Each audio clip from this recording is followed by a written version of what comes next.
অনুভূতি শূন্য হয়ে যাওয়া তথাকথিত কবি, সাহিত্যিক, অভিনয় শিল্পীরা 15 আগস্টে শোক জানিয়েছেন বলে মন্তব্য করেছেন বিএনপির সিনিয়র যুগ্ম মহাসচিব রুহুল কবির রিজভী আহমেদ। বস্তুগত প্রাপ্তির লোভে তারা ফ্যাসিবাদের পক্ষে অবস্থান নিয়েছেন। দুপুরে তেজগাঁওয়ে প্রামাণ্য চলচ্চিত্র 36 জুলাই এর প্রিমিয়ার অনুষ্ঠানে এই মন্তব্য করেন রিজভী। জুলাই বিপ্লবকে মহাকাব্যিক ঘটনা এবং নিহত আহত অংশগ্রহণকারী সকলেই ঐতিহাসিক চরিত্র বলে মন্তব্য করেন রিজভী আহমেদ। অনুষ্ঠানে ডাকসুর সাবেক ভিপি, গণ অধিকার পরিষদের সভাপতি নুরুল হক নূর বলেন, এমন একটা বাংলাদেশ দেখতে চাই রাষ্ট্র ও আইনশৃঙ্খলা বাহিনী যেন কখনো জনগণের বিরুদ্ধে না দাঁড়ায়।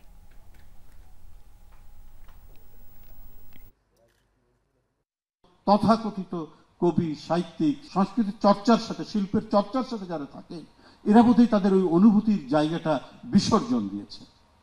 কারণ আজকেই পড়লাম এদের অনেককেই রানওয়ের পাশে, যেটা একেবারেই বেআইনি, সেখানে তাদেরকে প্লট দেওয়া হয়েছে। অর্থাৎ বস্তুগত স্বার্থের লোভে এরা নগ্নভাবে ফ্যাসিবাদের উপাসনা করেছেন।